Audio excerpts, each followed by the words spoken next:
Queridos irmãos, muito boa noite. Mais uma sexta-feira, Centro Espírita Friburguense, 9 de março de 2012. Nós vamos aí fazer mais uma reunião de estudos para nós desenvolvermos nosso raciocínio, nosso entendimento à luz do Espiritismo. A gente vê, as reuniões espíritas não são muito frequentadas e às vezes tem pessoas mal avisadas que acham, que coisa horrível, que falência. O Espiritismo é a solução, por isso que ele é pouco frequentado.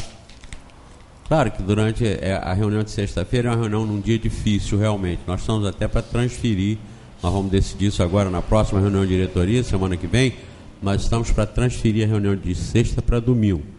E nós temos terça-noite, que é uma interativa aqui de mesa redonda, e nós temos terça-tarde, e ninguém vai ficar órfão por isso. Quem quiser discutir, estudar Espiritismo, nós vamos ter outros mecanismos de estudo no centro. Mas a de sexta a gente deve transferir, por enquanto, para domingo, juntar com o pessoal de domingo. Mas a doutrina espírita, em sendo uma das menores do mundo, ela fica muito confortavelmente instalada na posição de não ser a responsável pela falência moral do mundo. Porque se o Espiritismo fosse a maior religião do mundo, estava falido. Como eu falo na televisão, nos programas, amanhã, 8 horas, 9 horas, estarei lá fazendo programa de televisão que vai para o mundo inteiro. Hoje eu ainda estava vendo lá mensagem de Portugal, um português lá, um patrício nosso a dizer que estão a fazer uma colocação na Câmara de Deputados portuguesa, a respeito de coisas que a gente aborda aqui no programa, como por exemplo, uma vez eu fiz uma abordagem de que um grande avanço na mudança do comportamento e na mudança da vida social no Brasil seria fácil de se conseguir, desde que se passasse no Congresso uma lei que obrigasse todos os políticos e funcionários públicos seriam obrigados a usar serviço público de saúde, transporte público, matricular seus filhos em escolas públicas e nós estaremos com o problema resolvido. Saúde pública, educação pública, transporte público seriam obrigatórios para todos os funcionários públicos e para todos os políticos. Seria o melhor serviço de assistência médica do Brasil, seria o melhor meio de transporte do Brasil, seriam as melhores escolas do Brasil, porque, claro, não vão nunca se interessar por aquilo que diz respeito verdadeiramente ao povo. Cada um vai cuidar sempre do seu interesse ou dos seus interesses, dos grupos. Então, a gente faz esse programa de televisão que vai para o mundo inteiro e onde eu estava comentando a respeito dessa colocação da intensidade religiosa no mundo ser a causa do mundo estar do jeito que está. Estão pregando a cura e a salvação para todo mundo. Você pode pecar, errar, corromper. No final, desde que ele esteja assim com Jesus, está com o problema resolvido. Porque Jesus veio para morrer para todo mundo. Desde que você se entregue pela fé para Jesus, está resolvido. Isso é inaceitável. Isso chega a ser repugnante à inteligência. Honestamente, qual é o homem, qual é o indivíduo honrado, honesto, que permitiria que alguém morresse no seu lugar por culpa sua? O inocente iria morrer pelo devedor?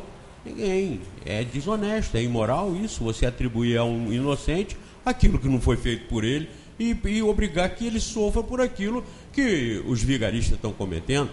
Então, ao vigarista, o sofrimento adequado, o sofrimento relativo à vigarice dele.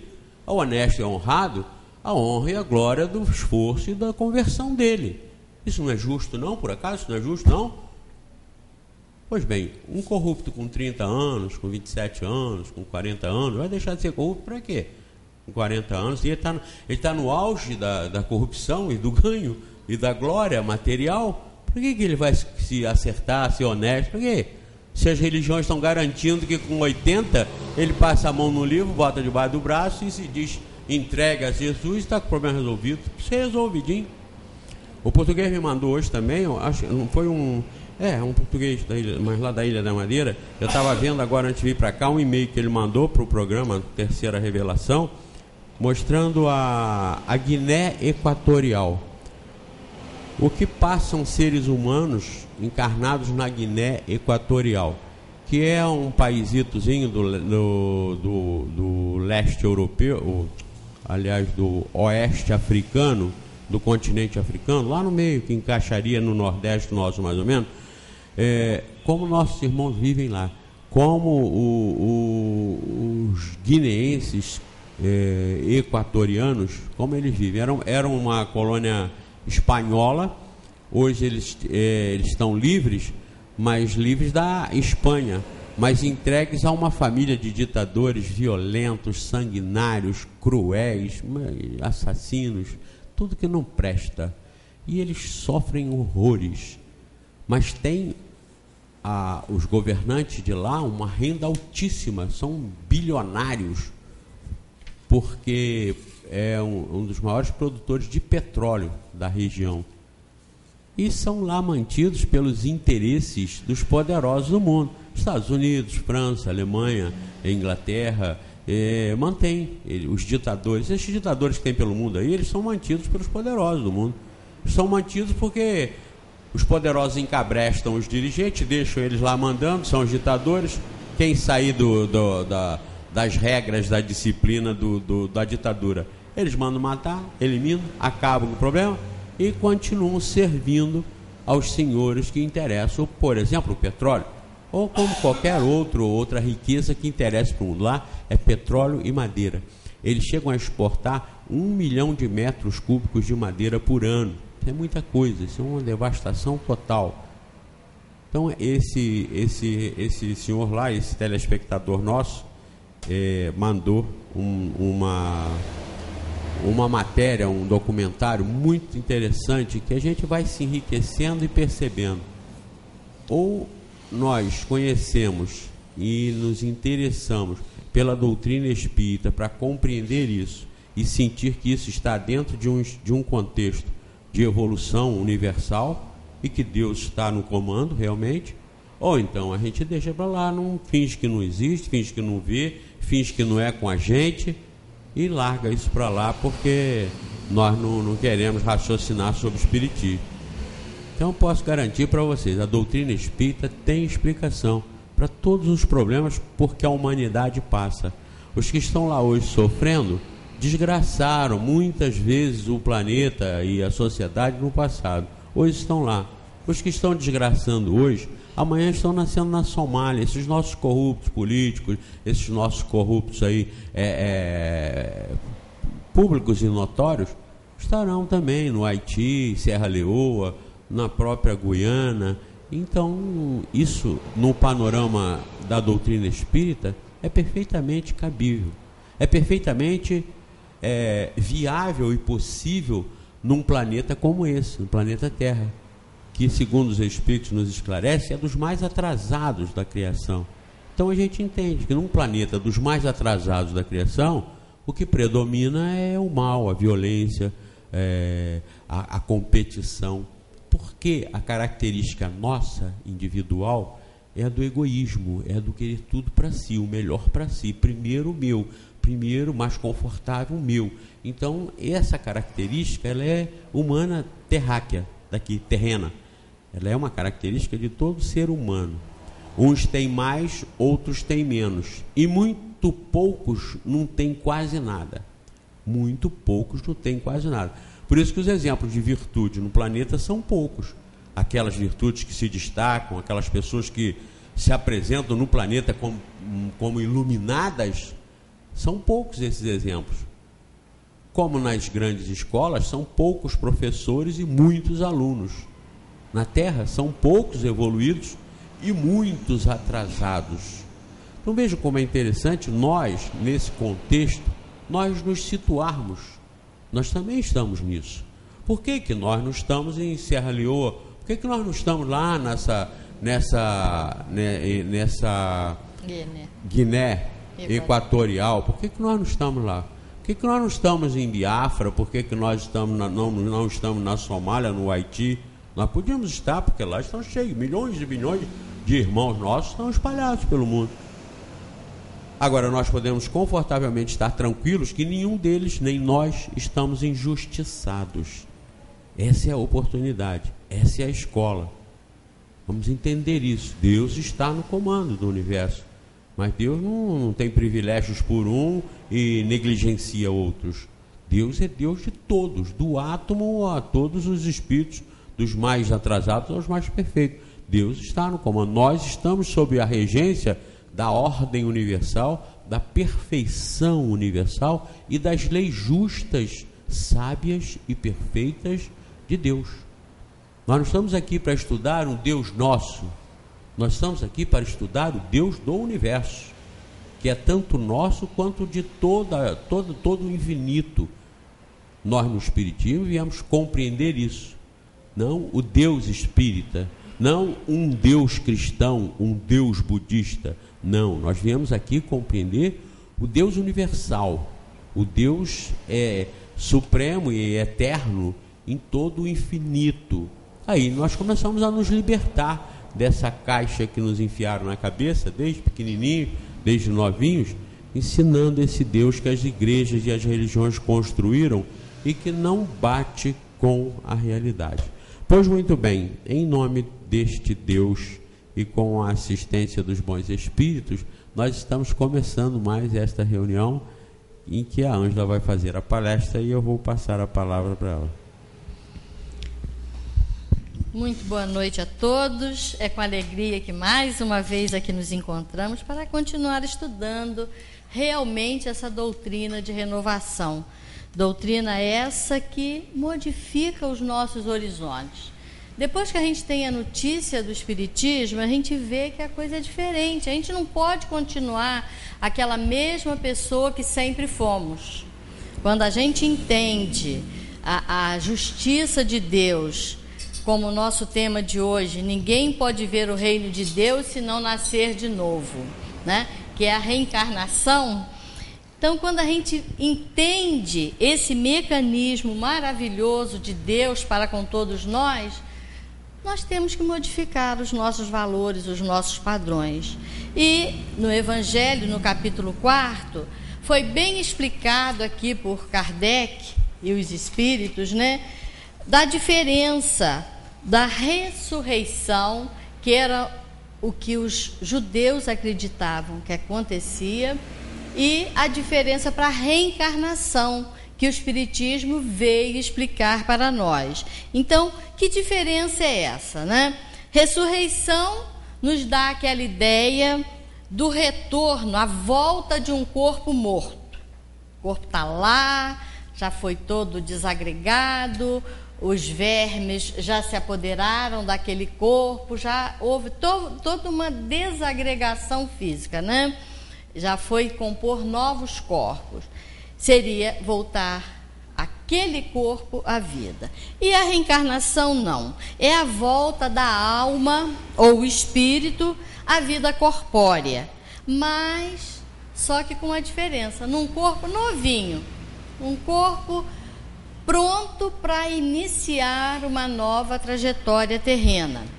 Agora, como a ciência pode provar a impossibilidade da reencarnação? É exatamente, né, isso que eu acabei de falar. Depois de morto, o corpo se decompõe e vai então entrar na composição de inúmeros outros seres vivos. Dessa forma, se os elementos se dispersaram pela natureza, é impossível seria a sua reconstituição.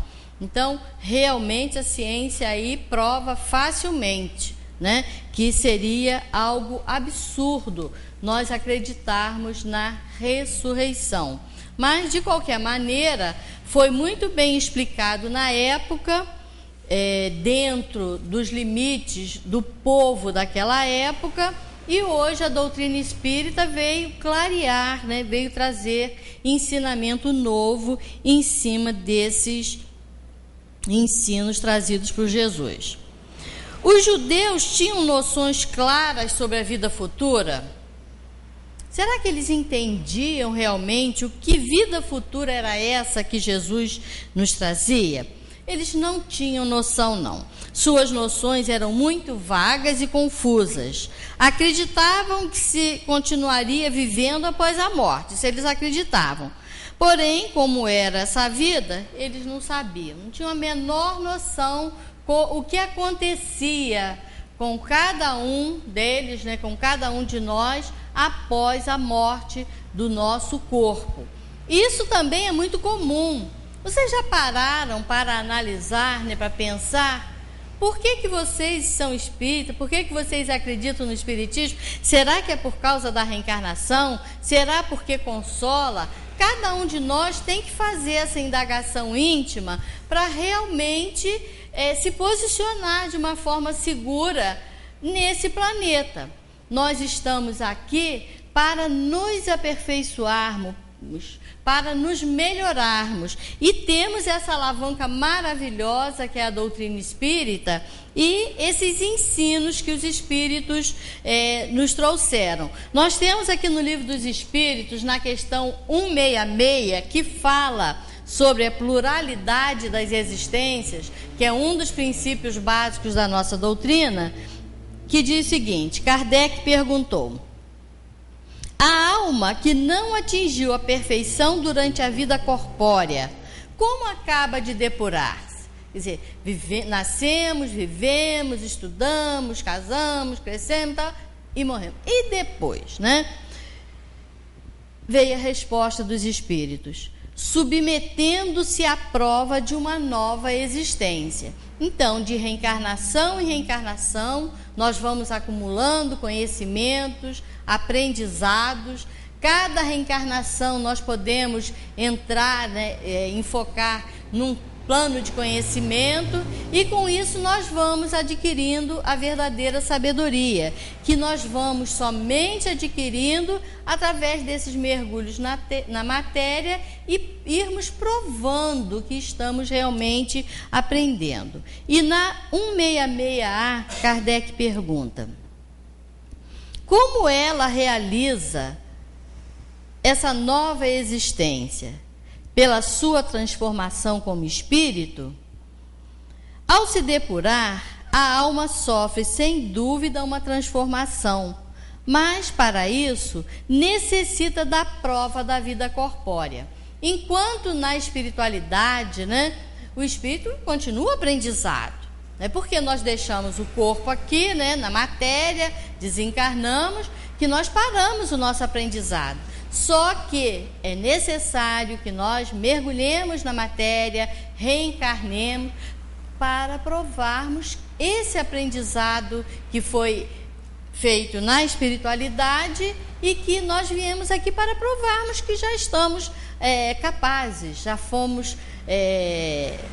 podemos provar aquele aprendizado através da nossa existência material. E na 166B, a alma tem muitas existências corpóreas? Sim, todos nós temos muitas existências. Os que dizem o contrário querem manter-vos na ignorância em que eles mesmos se encontram. Esse é o seu desejo. Então, nós temos muitas e muitas reencarnações. E quanto menos nós errarmos, menos nós vamos sofrer nessas reencarnações, menos nós vamos passar por atribulações, por dificuldades e por problemas. Então, é buscarmos mesmo esse aprendizado, a vivência de tudo que temos aprendido, sermos amigos, solidário, fraterno, companheiro ante todos aqueles que nos cercam, e realmente aí nós vamos vencendo essas nossas limitações, que são muitas, né? Mas com certeza o aprendizado é constante. Ninguém pode ver o reino de Deus sem nascer de novo, afirmou Jesus, né? A qual doutor Jesus afirmou esse princípio, né? Foi a Nicodemos. Nicodemos era um célebre doutor da lei e senador dos judeus. E ele era um homem muito culto, muito inteligente. E ele afirmou a Nicodemos, né, dessa maravilha que é a reencarnação, não com as palavras de hoje, né, mas que todos, né? Ninguém poderia ver o reino de Deus se não nascesse de novo. Mas como pode um homem velho voltar ao ventre materno e nascer segunda vez? Olha, era um homem culto, era um doutor, era um senador dos judeus, e mesmo assim ele indagou Jesus dessa forma. Jesus não estava se referindo ao retorno ao ventre materno, mas ele estava falando da reencarnação. É pela reencarnação que se volta a nascer, e através de múltiplas idas e vindas à Terra, se conseguirá entrar no reino de Deus, isto é, aperfeiçoar-se e habitar mundos superiores. Através da evolução, com certeza nós vamos partir para mundos melhores. Esse nosso mundo, conforme nosso irmão Zé Manel sempre comenta, né, na escala dos nossos aqui que circulam o nosso Sol, é o quarto planeta mais rochoso. Então, é um planeta atrasado, é uma matéria pesada, bruta. Mas nós temos aqui no nosso sistema planetas mais etéreos, né? Então, nós temos que fazer por onde evoluirmos, nos melhorarmos, para reencarnarmos em planetas mais evoluídos. E através da evolução, de mergulharmos, reencarnarmos, né, em planetas mais evoluídos, nós vamos também melhorando o nosso corpo. Nosso corpo hoje é pesado, nós nos arrastamos, né, ao caminhar aqui pela Terra. Quando em mundos superiores, o nosso corpo material, né, é mais leve, mais etéreo. Vamos ter um perispírito que foi ensinado semana passada, que é aquela ligação corpo e espírito, também mais etéreo, que é o perispírito, né? E nós, alma e espírito, também vamos estar melhores, porque estamos buscando o nosso aperfeiçoamento. Mas aí a gente pergunta, a reencarnação vai nos afastar dos nossos queridos? Vai nos afastar dos nossos familiares? Nós vamos perder esse vínculo que temos com os nossos pais, com os nossos filhos, com todos os nossos amigos, né, que temos aqui na Terra? Então, a reencarnação destrói esses laços de família? Então, tenhamos a certeza que não. Pelo contrário, vai dar força às amizades e encontros na matéria. Quando juntos, reencarnados, né, vamos usufruir daquela pessoa querida, daquela pessoa amada.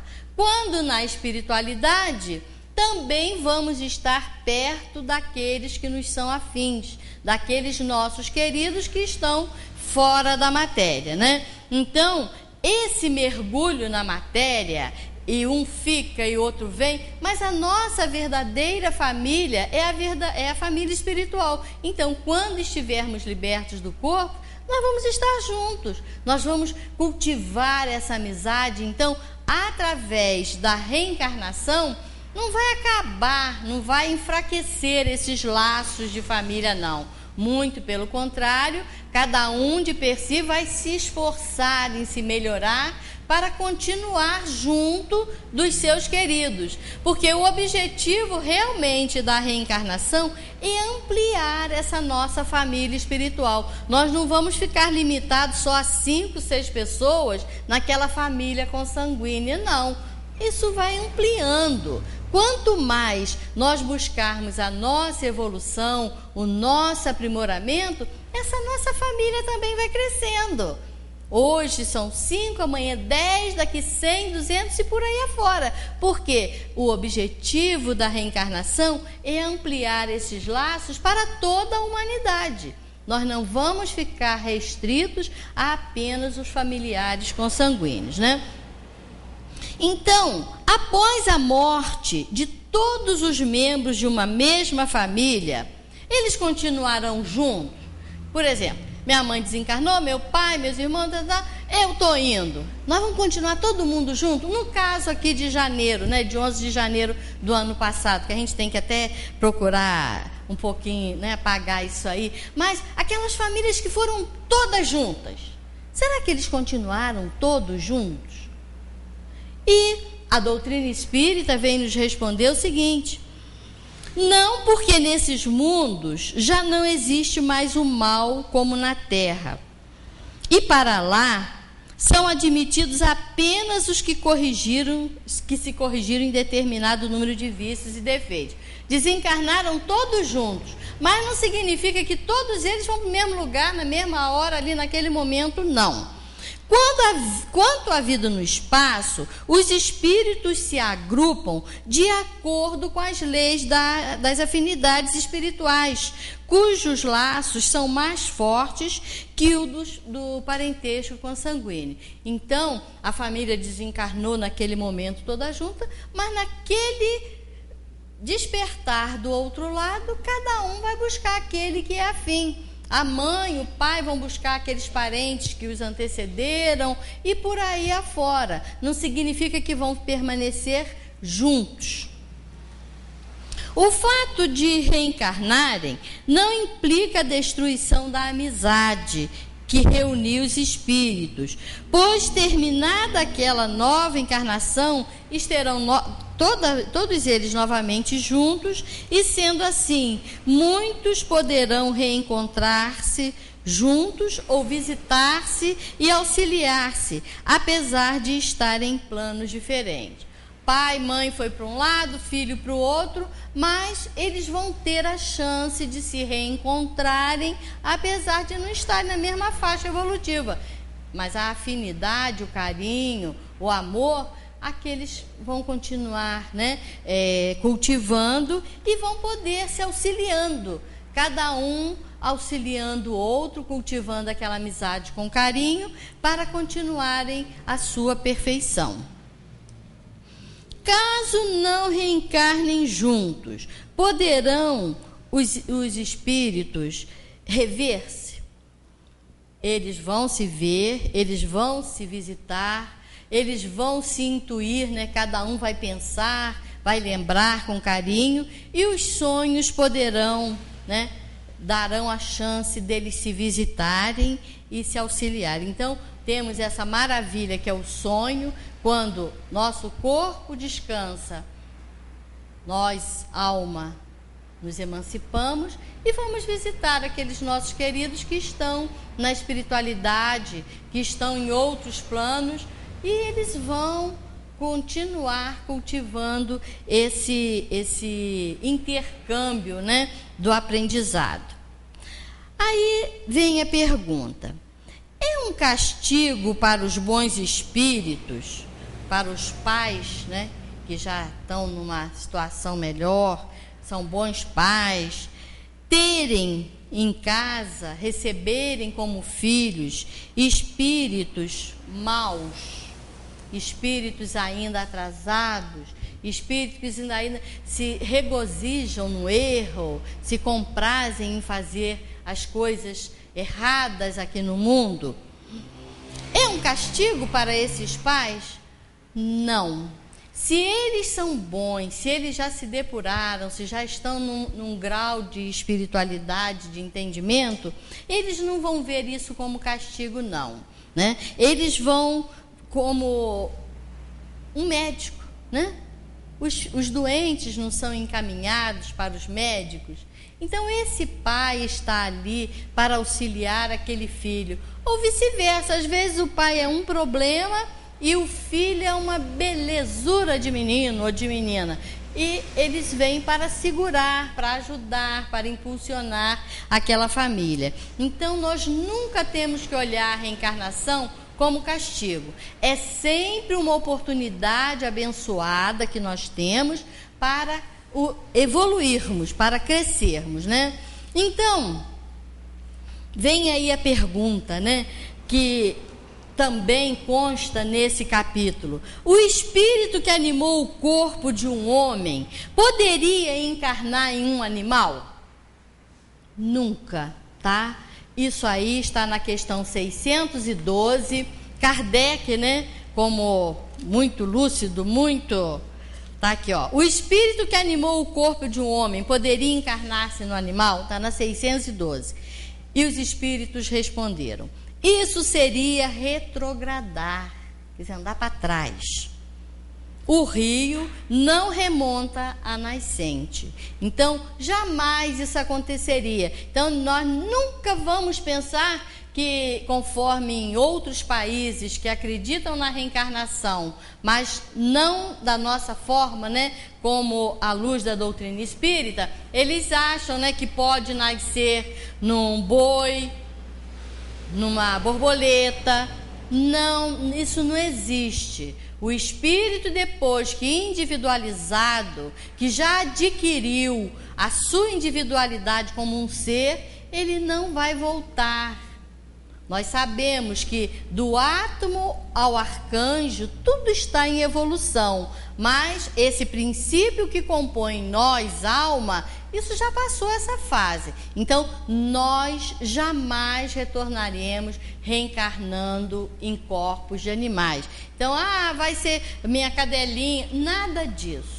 Não existe isso em termos de doutrina espírita. Isso tem o nome de metempsicose, né? Seria o espírito voltar a viver num corpo de animal. Então, isso não existe. Segundo as diversas doutrinas que nós temos aqui no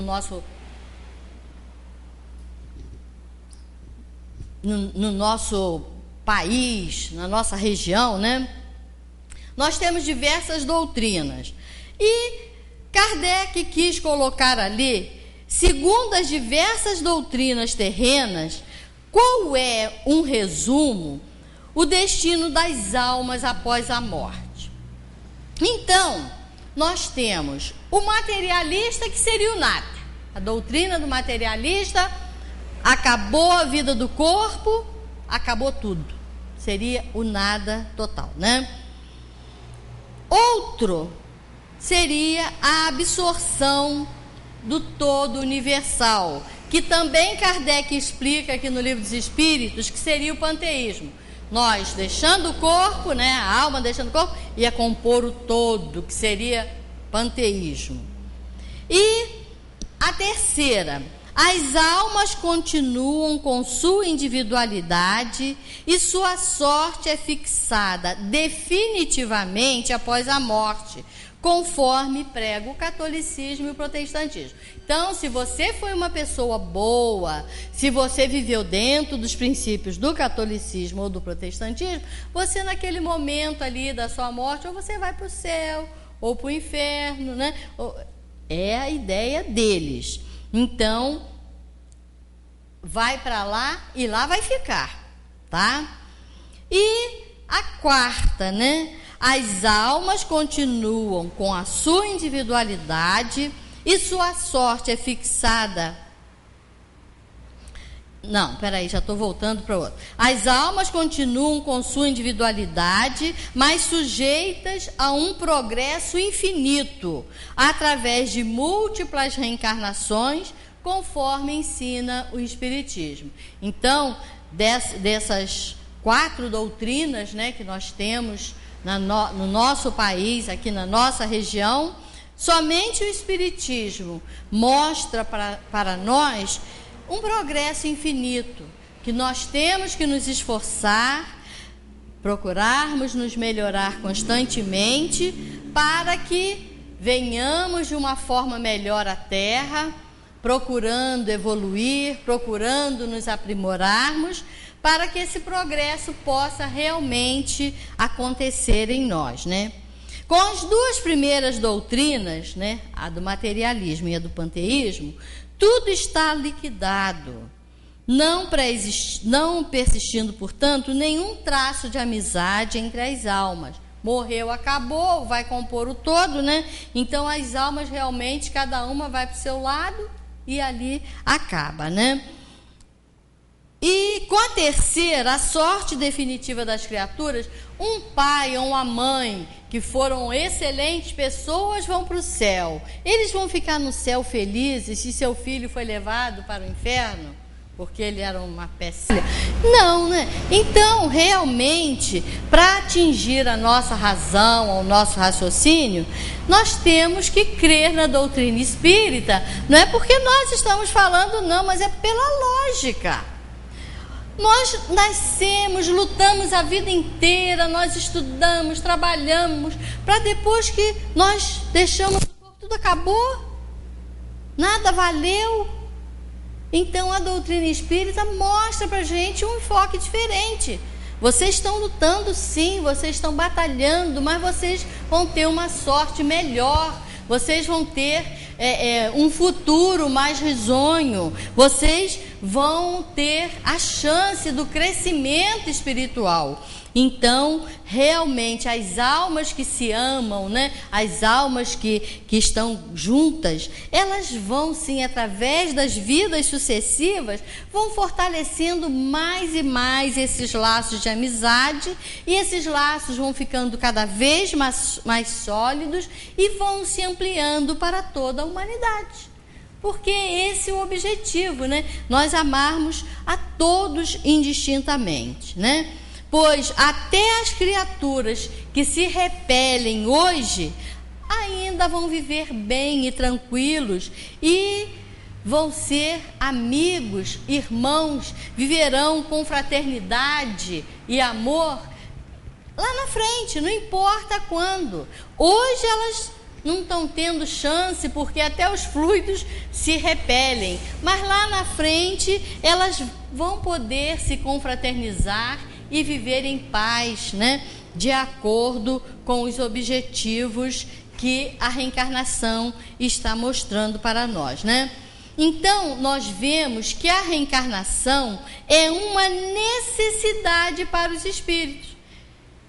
Quem entende, quem observa, quem aprende sobre a reencarnação, vê que é algo assim maravilhoso, é algo fantástico que Deus colocou para nós. Nós não fomos jogados aqui no planeta apenas para estarmos aqui, não. Nós estamos aqui como um aluno vai à escola. Ele vai para crescer, para evoluir, para aprender. Esse é o objetivo da reencarnação, né? A reencarnação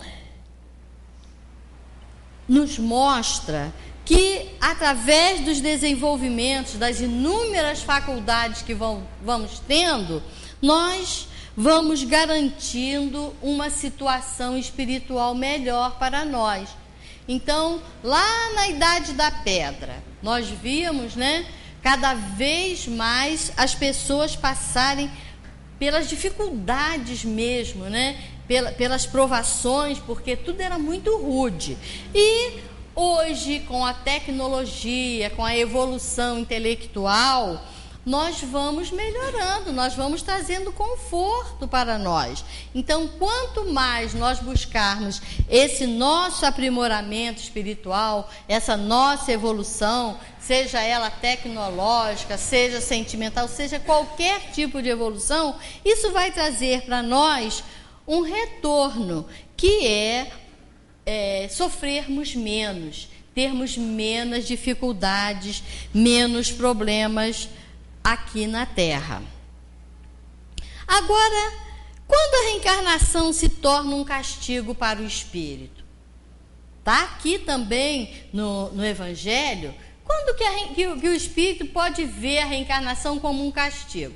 Nós comentamos ainda agora que a reencarnação é uma bênção que nós temos para evoluirmos, para crescermos, para nos aprimorarmos. Mas quando ela se torna para nós um castigo, para o espírito um castigo?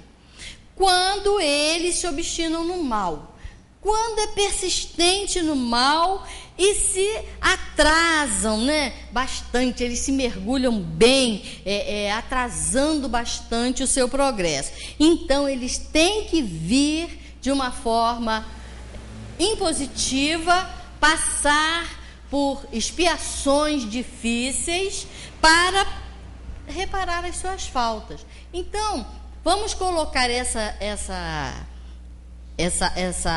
como sendo um castigo, né, entre aspas. Não vamos chamar como castigo, mas é uma chamada, né, nas rédeas. Você está errando muito, você vai expiar aquilo que você provocou para realmente se aprimorar, para realmente se melhorar. Aí a gente pode colocar como se foi um castigo, porque realmente a dor e o sofrimento vai bater de uma forma muito mais forte nesses que são renitentes, persistentes no erro. Então, né, a gente sente que é uma dificuldade, né?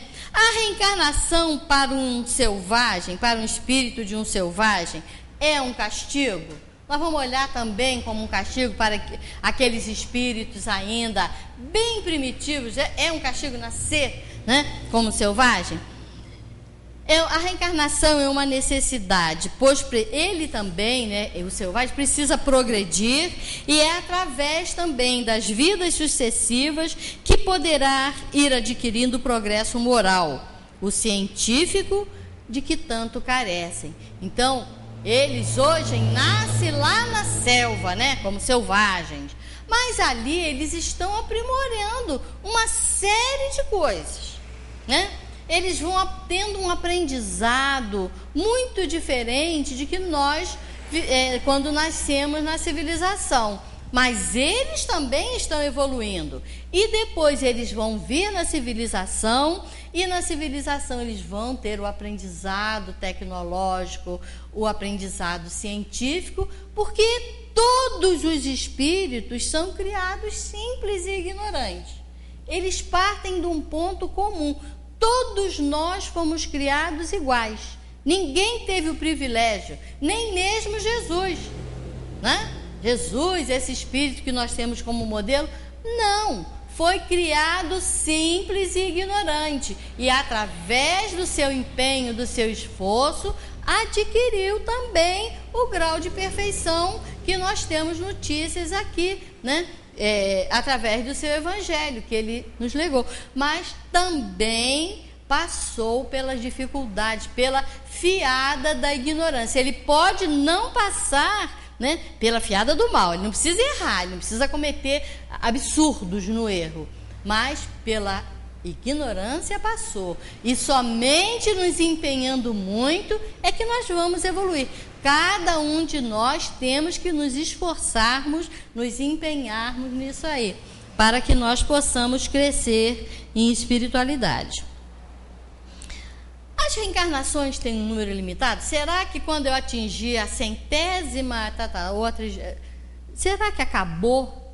Não, tá? Não existe limitação para a reencarnação, né? Todos os espíritos, uns vão vir, né, que necessariamente não é na Terra só, porque na casa do Pai há muitas moradas, tem muitos planetas, e esses planetas servem de moradas aos espíritos. Então nós podemos estar aqui na Terra pela primeira vez, nós já podemos ter vivido em outros planetas. Então, sempre nós observarmos que não existe uma limitação em números. Você pode viver 10, 20, 30 aqui na Terra, ir para outros planetas e continuar a sua evolução, que realmente é infinito, o aprendizado é infinito. Então, quanto mais nós buscarmos o nosso aprendizado, quanto mais nós nos empenharmos no nosso crescimento espiritual, mais rápido nós vamos deixar esse corpo tão pesado. Nós vamos partir para mundos melhores. Esse é o objetivo das reencarnações.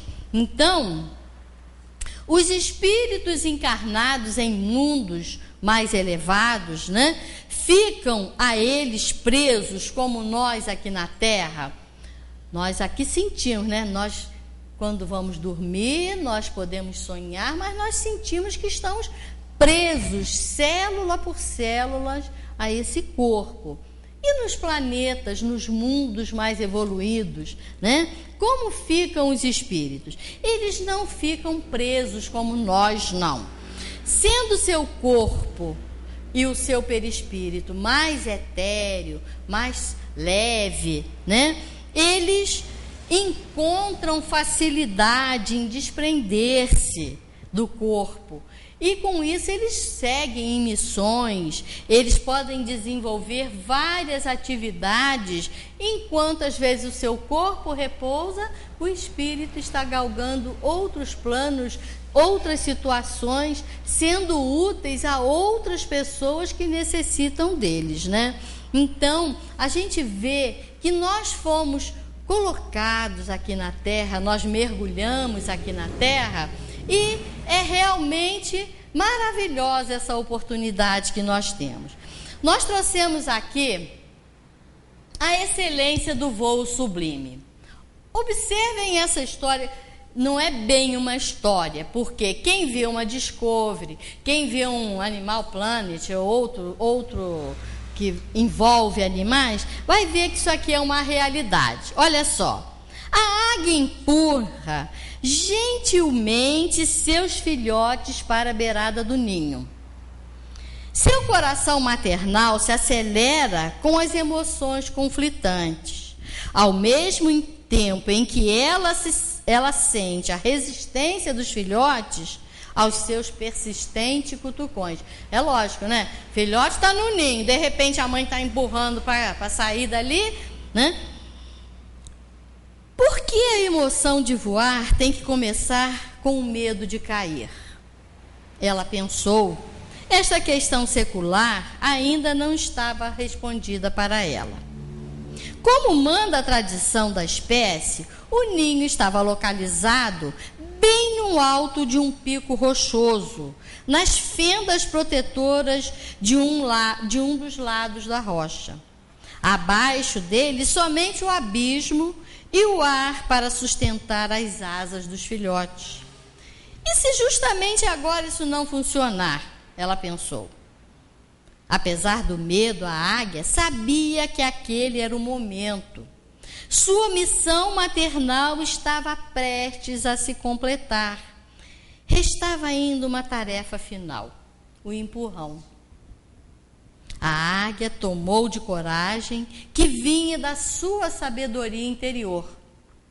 Enquanto os filhotes não descobrirem suas asas, não haverá propósito para a sua vida. Enquanto eles não aprenderem a voar, não compreenderão o privilégio que é nascer uma águia. O empurrão era o maior presente que ela podia oferecer-lhe. Era seu supremo ato de amor. Então, um a um, ela os precipitou para o abismo e eles voaram. Voar em alturas sublimes, nada de escavar à procura de vermes, nem de esgravatar em busca de insetos como as galinhas, mas voar bem alto como águia poderosa, vivendo acima da mediocridade, recusando-se a permitir que a maioria estabeleça os seus padrões, ser diferente de propósitos, mirar alto. Voar em alturas sublimes não é coisa que advém naturalmente. Você o sabe, tão pouco é fácil. Contudo, pode acontecer. Creia-me. Da mesma forma que a águia, nós podemos crescer, nós podemos nos melhorar, nós podemos evoluir. Nós estamos na era do Espírito, na era em que nós estamos sendo convocados para nos renovarmos, para crescermos. Chega de vivermos de uma forma medíocre. Precisamos ser diferentes em nossos propósitos. Precisamos mirar para frente, para o alto. Voar em alturas sublimes não é fácil, não. É difícil, mas nós temos que nos esforçar, né? Precisamos alçar voos, firmarmos compromisso conosco mesmos de sermos melhores. Custa caro ser diferente, especialmente quando a maioria está satisfeita em misturar-se e permanecer-se, né, com a maioria.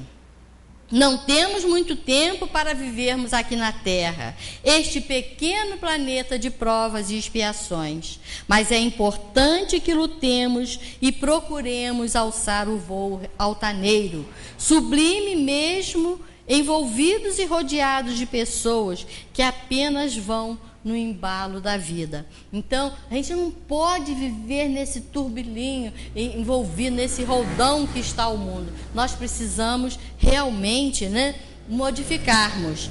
Como as águias, elas não voam em bandos e tampouco não se conduzem responsavelmente. Por serem fortes de coração e solidárias, representam qualidades que admiramos. Assim também são os espíritos missionários que aqui reencarnaram em tarefas sublimes.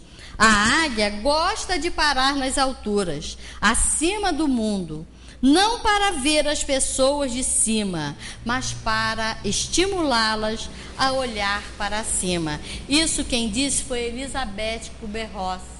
Então, realmente, ela estar pairando nas alturas acima do mundo, não para que as pessoas, não para ver as pessoas de cima, mas para que as pessoas olhem para cima. Esse é o objetivo da nossa reencarnação. Estamos aqui para crescermos e que Deus possa continuar nos abençoando e que tenhamos outras oportunidades do estudo renovador. Porque quem estuda, aprende também, e muito. Muita paz para todos. Bem, queridos, como de hábito nós vemos em todo estudo espírita, nós temos que ter um destaque, que é o da reencarnação. Está no Evangelho segundo o Espiritismo, missão dos espíritas. Os espíritos explicaram qual é a missão dos espíritas. A missão dos espíritas é ensinar sobre a reencarnação, é argumentar sobre a reencarnação. Não precisa nem ser religioso para isso, porque alguns pesquisadores científicos, eles têm argumentado, eles têm afirmado que com o conhecimento da reencarnação, com a apreensão da reencarnação, a humanidade acaba com as guerras, acaba com os conflitos, acaba com as desavenças. Quando todos começarem a compreender realmente que a reencarnação é um processo natural, é um processo das leis de Deus, e que todos nós estamos a esse processo submetidos, inevitavelmente reencarnam os que acreditam, reencarnam os que não acreditam, reencarnam os evangélicos, os católicos, os ateus, reencarnam todos, porque esse é o mecanismo que consagra inquestionavelmente a sabedoria e o amor de Deus, a justiça de Deus para com toda a criação. Então, Hans Roser, por exemplo, tem um livro, A Verdade sobre a Reencarnação, em que ele atesta isso. Quando todos conhecerem a reencarnação, se convencerem da reencarnação, acabam-se as guerras, acabam-se as desavenças no planeta. Então, os mundos superiores são os mundos onde todos compreendem, os espíritos que para lá vão, ou que lá estão, compreendem perfeitamente esse mecanismo e conhecem as suas funções no processo, nesses novos mundos, onde predomina a paz, onde predomina a felicidade, a alegria, tudo aquilo que nós queremos. Aqui na Terra nós não vamos ter isso nunca, enquanto a humanidade não cair na realidade da simplicidade, da humildade, da fraternidade, da solidariedade. Isso é muito difícil conseguir, tanto é que nós ainda não estamos nem beirando aí os 5% de entendimento a respeito disso entre toda a humanidade. Então, em Espiritismo, nós temos que dar sempre destaque à reencarnação, aos mundos habitados e às possibilidades das comunicações com os espíritos, que é uma realidade não espírita, mas é uma realidade também natural e universal, dos espíritos se comunicarem estando encarnados ou desencarnados. A comunicação entre nós não se desfaz jamais. Isso é comum. Hoje, há 50 anos passados, era difícil entender isso com mais amplitude. Hoje não, hoje nós já podemos compreender com mais eficácia, com mais convencimento, através da internet. Nós temos a internet no nosso planeta que nos bota em contato com o mundo inteiro instantaneamente. Então, se nós, humanos, encarnados, que dependemos de toda essa tecnologia material que ainda temos que dominar, nós já conseguimos fazer esse processo de comunicação globalizado, imagine por que não a inteligência que independe da matéria não poderia manter essa comunicação e universalizar essa comunicação. Então, nós espíritas devemos dar sempre destaque àquilo que o Espiritismo acrescenta e que as outras religiões todas negam, que é a reencarnação, os mundos habitados e a comunicabilidade dos espíritos. E é também a garantia da perfeição para todos. Garantia da perfeição para todos. Os maiores criminosos, os maiores transtornados que nós podemos ter no planeta atualmente ou na história da humanidade, todos eles serão santos um dia, porque Deus não criou nada para se perder. A gente, nas nossas granjas terrenas, nós não criamos nenhum animal para que ele se perca. Numa granja de 100 mil frangos, vocês estão pensando porque tem 100 mil, o granjeiro relaxa? Então tem um galpão ali com uma doença, com gogo. Aí não deixa, nós temos ainda 99 mil, então não é assim. Tem um pintinho com um problema, vai lá socorrer o pinto, porque a produção e a criação é para que se aproveitem todos e nenhum se perca das finalidades para que existam. Então nós não podemos conceber de outra forma Deus em relação a nós e nós em relação a Deus. Ninguém se perde, ninguém. Se um frango de uma granja não se perde porque o granjeiro, o criador, tem todo o cuidado com ele, o Criador Supremo, que é Deus, muito mais que um granjeiro, não vai permitir que nenhum de nós se perca. E para isso ele criou o mecanismo dessa salvação para todos, que é o processo reencarnatório. Como a Ângela disse, quantas reencarnações nós vamos ter? Quantas nós precisarmos? Uns podem ter 1000, outros com 1 milhão, outros 500, outros 700, não interessa quantas. O processo é para a perfeição. Quantas forem necessárias, os espíritos terão a oportunidade de ingressar nesse processo, nessa escola infinita do aperfeiçoamento para todos.